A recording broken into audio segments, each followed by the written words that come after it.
لہٰذا ہم جس چرچ کے بارے میں بات کر رہے ہیں وہ بالآخر مسیحیوں کی ایک جماعت ہے جو خدا کے روح سے معمور ہے، تاہم اس کا مطلب یہ نہیں ہے کہ جس عمارت میں عبادت ہوتی ہے وہ اہم نہیں ہے۔ ابدی اور غیر متغیر کلام خدا کو جاننا۔ بائبل جو وقت سے ماورا ہے، خدا کو جاننا۔ حصہ 13 کلیسیا۔ لفظ کلیسیا نئے عہد نامے سے ظاہر ہوتا ہے، تاہم کلیسیا کے معنی پرانے عہد نامے میں شروع ہوئے وہ ہیکل ہے، داؤد اور سلیمان کی بنائی ہوئی ہیکل۔ عہد نامہ قدیم کے بنی اسرائیل کے لیے عبادت گاہ تھی، اور ہیکل سے پہلے وہ جگہ جو ہیکل کے طور پر کام کرتی تھی وہ خیمہ اجتماع تھا۔ موسیٰ کا بنایا ہوا خیمہ ایک ایسی جگہ کی طرح تھا جہاں خدا اور اس کے لوگ ملتے تھے۔ بلا شبہ بائبل میں چرچ کا مفہوم عمارت سے زیادہ برادری کے قریب ہے۔ اب آئیے اس چرچ کی تاریخ پر ایک نظر ڈالتے ہیں۔ خیمہ اجتماع اور یسوع مسیح۔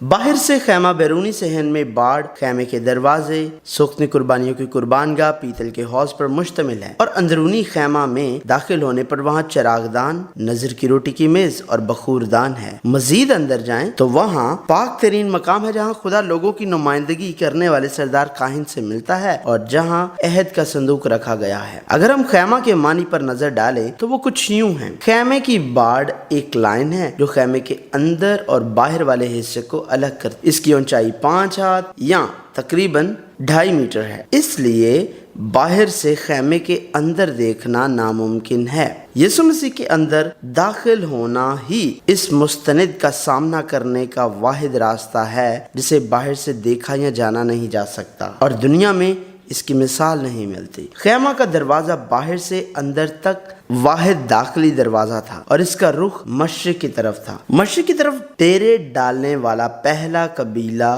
یہودا کا تھا۔ یسوع نے کہا، بھیڑوں کا دروازہ میں ہوں، دروازہ میں ہوں۔ اگر کوئی مجھ سے داخل ہو تو نجات پائے گا، اور اندر باہر آیا جایا کرے گا اور چارہ پائے گا۔ اور یسوع مسیح یہودا کے قبیلے سے آیا۔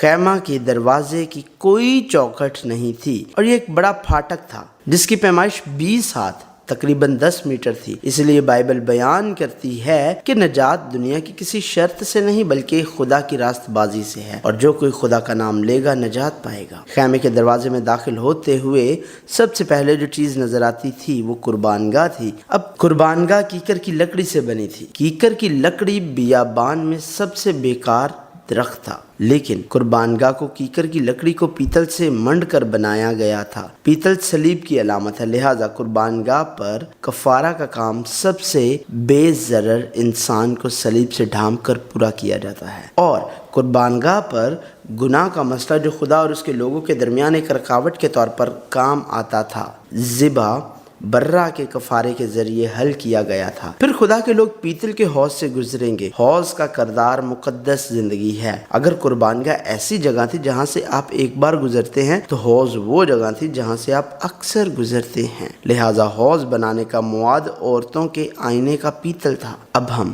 اندرونی خیمے میں داخل ہوتے ہیں۔ اب تک ہم خیمے کے صحن میں تھے جہاں خیمہ واقع تھا۔ خیمے کے صحن کے مشرقی دروازے سے سوختنی قربانیوں کی قربان گاہ اور پیتل کے حوض سے گزرنے کے بعد ایک شخص مستطیل خیمے میں داخل ہوتا تھا۔ اندر کو 2 حصوں میں تقسیم کیا گیا تھا، پاک مقام جس میں چراغ دان اور نظر کی روٹی کی میز، نیز بخور جلانے کی قربان گاہ، اور پاک ترین مقام جس میں عہد کا صندوق اور سرپوش تھا۔ خیمے میں 4 قسم کے غلاف ہیں۔ خیمے کے دروازے کی طرح پہلا غلاف آسمانی ہے جو یسوع مسیح کی نمائندگی کرتے ہوئے زندگی کا رنگ ہے۔ کرمزی رنگ بطور بادشاہی رنگ یسوع مسیح کے لیے جو ہمارے بادشاہ کے طور پر آیا تھا۔ یسوع مسیح کے مصائب کے لیے خون کے رنگ کے طور پر سرخ رنگ، اور پاک یسوع مسیح کی پاکیزگی کی علامت سفید کتان ہے۔ دوسرا غلاف بکرے اور بھیڑوں کی کھالوں سے بنا تھا جو قربانی کے لیے سب سے عام قربانی کے جانور تھے، اور چوتھا غلاف جو صرف خیمے کے باہر نظر آتا تھا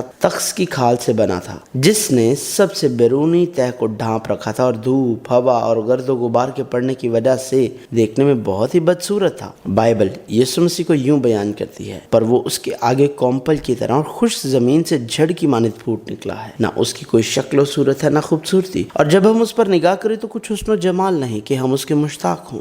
وہ آدمیوں میں حقیر و مردود، مرد غمناک اور رنج کا آشنا تھا۔ لوگ اس سے گویا روح پوش تھے، اس کی تحقیر کی گئی اور ہم نے اس کی کچھ قدر نہ جانی۔ اگرچہ بنیادی طور پر یسوع مسیح کامل خدا ہے، وہ ایک گنہگار کے طور پر اس زمین پر آیا۔ خیمے میں کھڑکیاں نہیں ہیں، بلا شبہ اوپر بھی مکمل طور پر ڈھکا ہوا ہے، اس لیے باہر سے روشنی نہیں آتی، روشنی صرف شمعدان سے ہے۔ چراغدان کی شکل خوبانی کے پھول جیسی تھی۔ خوبانی کے پھول فلسطین میں سردیوں کے بعد کھلنے والے پہلے پھول تھے۔ اس نے یسوع مسیح کے جی اٹھنے اور ایمانداروں کے زندہ ہونے کی طرف اشارہ کیا، اور شمعدان کو ایک کنتار خالص گھڑے ہوئے سونے سے منڈا گیا تھا، اور اس نے یسوع مسیح اور مقدسین کے مصائب کا حوالہ دیا۔ اس کے بعد وہ جگہ جہاں صرف کھانا، روٹی خیمہ گاہ میں واقع تھی، وہ نظر کی روٹی کی میز تھی۔ نظر کی روٹی کی میز کلام کی میز ہے۔ خیمے کے اندر کی ہر چیز خالص سونے سے بنی ہوئی تھی، اور سب سے اندر کا غلاف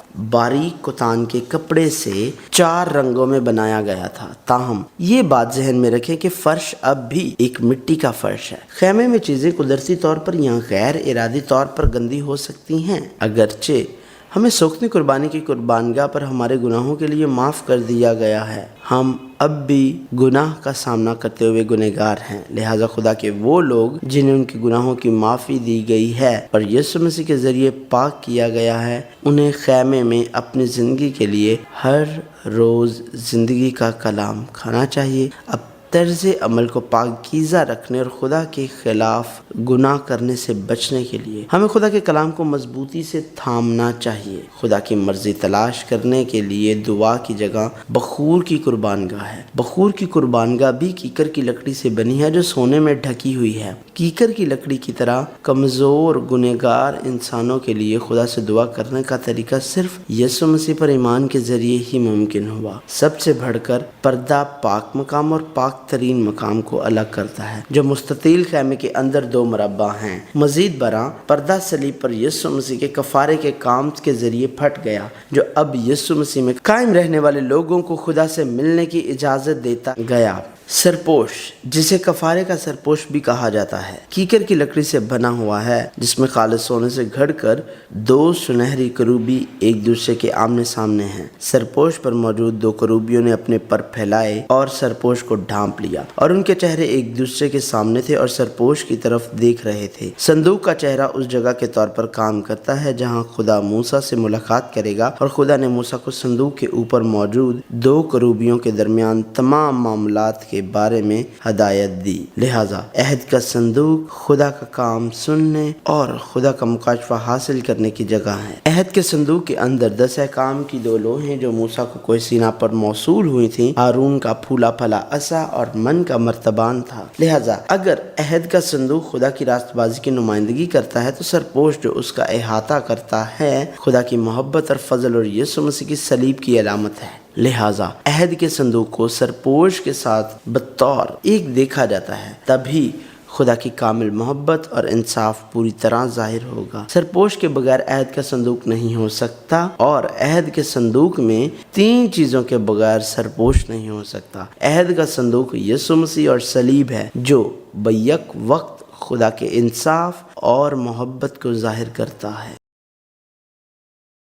ہیکل اور یسوع مسیح۔ جب بنی اسرائیل مصر سے نکلے تھے تو خیمے کی تعمیر موسیٰ کو دی گئی، جو خدا کی ہدایات کے مطابق کی گئی تھی۔ تب سے بیابان میں 40 سال گزارنے کے بعد وہ کنعان میں داخل ہوئے۔ یہ ہدایات یشوع کے دور سے اور قاضیوں کے دور کے اختتام تک جاری رہیں۔ سیموئیل کے زمانے تک، جسے آخری قاضی کہا جاتا ہے، خیمہ ہیکل نہیں بلکہ وہ جگہ تھی جہاں خدا اپنے لوگوں سے ملتا تھا۔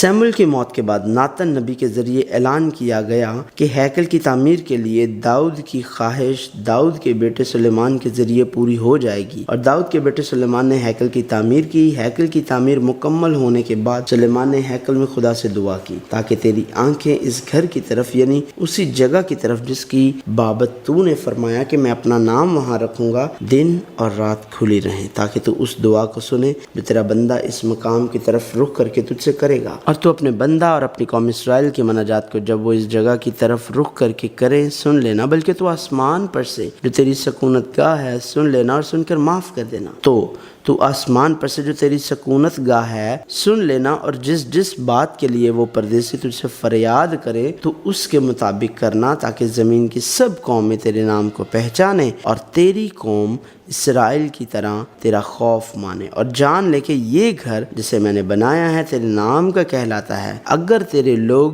خواہ کسی راستہ سے تو ان کو بھیجے اپنے دشمن سے لڑنے کو نکلیں، اور وہ خداوند سے اس شہر کی طرف جسے تو نے چنا ہے اور اس گھر کی طرف جسے میں نے تیرے نام کے لیے بنایا ہے رخ کر کے دعا کریں، تو آسمان پر سے ان کی دعا اور مناجات سن کر ان کی حمایت کرنا۔ سلیمان نے اعلان کیا کہ یہ ہیکل وہ جگہ ہے جہاں خدا کا نام ہے، اور اس نے دعا کی کہ جب وہ ہیکل کی طرف رخ کر کے دعا کرے تو اس کی دعائیں سنے جائیں۔ سلیمان نے ہیکل کی اہمیت کے بارے میں بات کی، تاہم ہیکل صرف ایک عمارت نہیں ہے، لیکن یہ ایک علامتی معنی رکھتی ہے۔ اگر ہیکل کا حقیقی معنی عمارت ہی ہے تو تاریخ میں سلیمان کی ہیکل کبھی مسمار نہ ہوتی، تاہم سلیمان کی ہیکل اور ساتھ ہی ساتھ زربابل کے زیر اقتدار جلاوطنی کے دوران تعمیر کی گئی ہیکل اور بادشاہ ہیرودیس کی تعمیر کی ہوئی ہیرودیس ہیکل منہدم ہو گئی۔ ہیکل خود اہم نہیں ہے، بلکہ خدا جو ہیکل کا مالک ہے وہ اہم ہے۔ چنانچہ خدا نے سلیمان کی ہیکل کی دعا سنی اور کہا،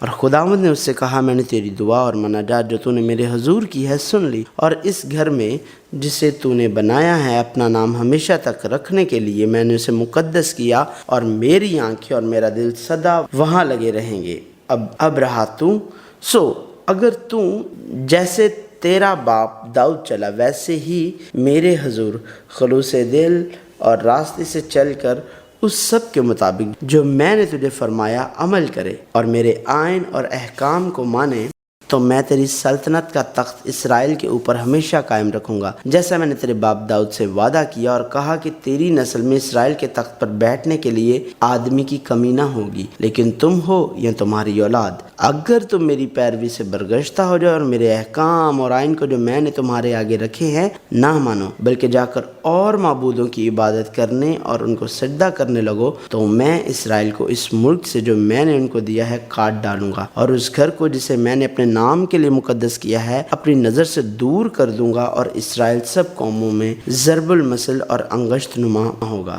ہیکل کو نظر آنے والی عمارت نہیں ہے، یہ خدا ہی ہے جو ہیکل کو ہیکل بناتا ہے۔ اسی لیے یسوع نے یہ بھی کہا کہ اس ہیکل کو ڈھا دو۔ جب اس نے ہیرودیس کی ہیکل کو دیکھا جو سلیمان کی ہیکل اور زربابل کی ہیکل سے بڑی اور شاندار تھی، یسوع نے جواب میں ان سے کہا، اس مقدس کو ڈھا دو تو میں اسے 3 دن میں کھڑا کر دوں گا۔ یہودیوں نے کہا، 46 برس میں یہ مقدس بنا ہے اور کیا تو اسے 3 دن میں کھڑا کر دے گا؟ مگر اس نے اپنے بدن کے مقدس کی بابت کہا تھا۔ بائبل یہ بیان کر رہی ہے، اس کا مطلب ہے کہ خیمہ اور ہیکل دونوں پیشن گوئیوں کی مانند ہیں جو یسوع مسیح کو ظاہر کرتی ہیں۔ کوئی عمارت کتنی ہی شاندار کیوں نہ ہو، اگر خدا اس میں نہیں رہتا تو وہ خدا کی ہیکل نہیں ہے۔ ایک ہیکل حقیقی معنوں میں ہیکل نہیں ہے۔ اگر یہ روح القدس جو خدا کا روح ہے سے معمور خدا کے لوگوں کا گھر نہیں ہے، ایک ہیکل کو ایک حقیقی ہیکل بننے کے لیے اسے خدا کے لوگوں پر مشتمل ہونا چاہیے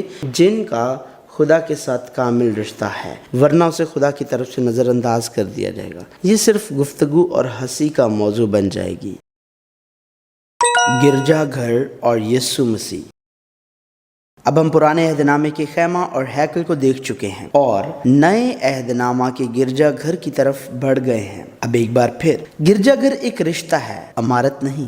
حقیقی خیمہ، ہیکل اور گرجا گھر وہی ہیں جہاں خدا اور اس کے لوگوں کے درمیان کامل تعلق ہے، جہاں یہ لوگ جمع ہوتے ہیں اور جہاں عمارت ہے اور کفارہ، جی اٹھنے اور یسوع مسیح جو انجیل کے ذریعے آیا کہ سعود کے بعد ایمانداروں کی ایک جماعت پیدا ہوئی جسے کلیسیا کہا جاتا ہے۔ یہ لوگ جو سعود فرمانے والے یسوع کے ذریعے بھیجے گئے روح القدس سے ایک بدن بن گئے، تاکہ زمانوں کے پورے ہونے کا ایسا انتظام ہو کہ مسیح میں سب چیزوں کا مجموعہ ہو جائے، خواہ وہ آسمان کی ہوں خواہ زمین کی، اور سب کچھ اس کے پاؤں تلے کر دیا اور اس کو سب چیزوں کا سردار بنا کر کلیسیا کو دے دیا۔ یہ اس کا بدن ہے اور اسی کی معموری جو ہر طرح سے سب کا معمور کرنے والا ہے۔ لہٰذا نئے عہد نامے میں لوگوں کے اس گروہ کو کلیسیا کہا جانے لگا۔ ہیکل کو گرجا گھر کہنے کی بجائے جیسا کہ اب ہے، ان کے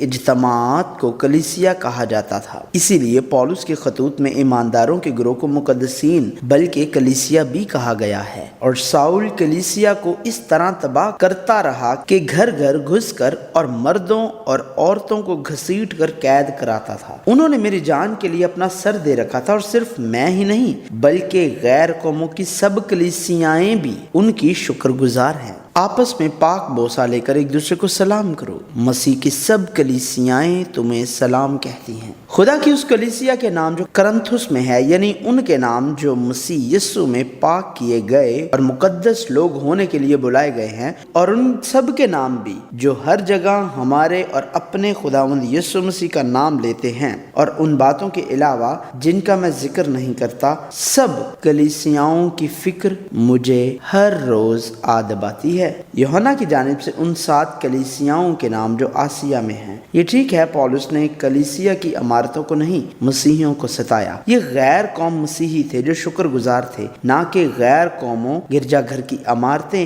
اور یہ مسیحی تھے جنہوں نے ایک دوسرے کو سلام کیا، نہ کہ گرجا گھر کی عمارتوں کو۔ پولس کے کلیسیاؤں کو خطوط عمارتوں کو نہیں بلکہ ان گرجا گھروں کے مسیحیوں کو لکھے گئے تھے، اور پولس کی فکر ان افراد کے لیے تھی جو ان گرجا گھروں کا حصہ تھے۔ نیز جن لوگوں کو یسوع کی طرف سے خطوط موصول ہوئے ہیں، وہ گرجا بنانے والے نہیں ہیں بلکہ وہ مسیحی ہیں جو کلیسیا بناتے ہیں۔ مسیح اور مسیحی۔